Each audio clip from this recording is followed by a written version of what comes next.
Pat, well, some of the reaction I heard ranged from applause for what some people see as an ambitious agenda to disappointment that certain things weren't given more attention. Now, the governor today talked about thousands of local governmental entities that could be streamlined. The minority leader in the assembly says he thinks there's a better way to reduce the costs on New York taxpayers. I think unfunded mandates, the things that Albany says to local governments and school districts, drive up property taxes way more than the number of local governments. It's not local government's fault. It's Albany's fault. The devil is always in the details, and that's what the budget will bring in a couple of weeks, because at the same time, we want to see cuts, but also we want to see support for education, support for our local governments.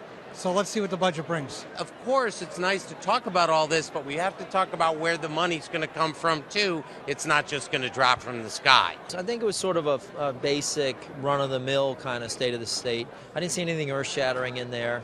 You know, there's some ideas that you like. You know, you say, that's a good idea. You know, I like that. Certainly as a father of two teenagers, I like the increased penalties for texting while driving, because that scares the heck out of all of us. I'm happy to see the tax relief was mentioned, property taxes. That's been a big problem in upstate New York, and people have been bringing that up as an issue year after year.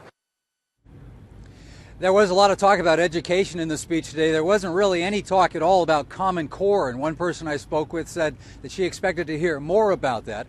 I asked the Education Commissioner about that after today's speech. We'll hear from both of them in our report tonight here at 6 o'clock. In Albany, Craig Smith, CBS 6 News.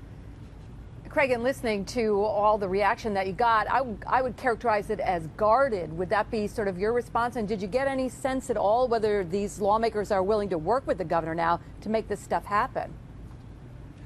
I would think that the majority of the ones that I spoke with tonight would work with him. I don't know.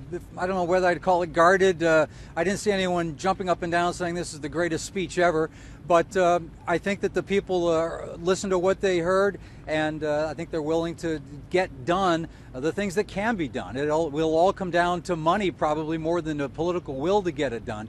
And that's something that, in terms of all the success that the New York State may have had, it still needs money to get these things accomplished.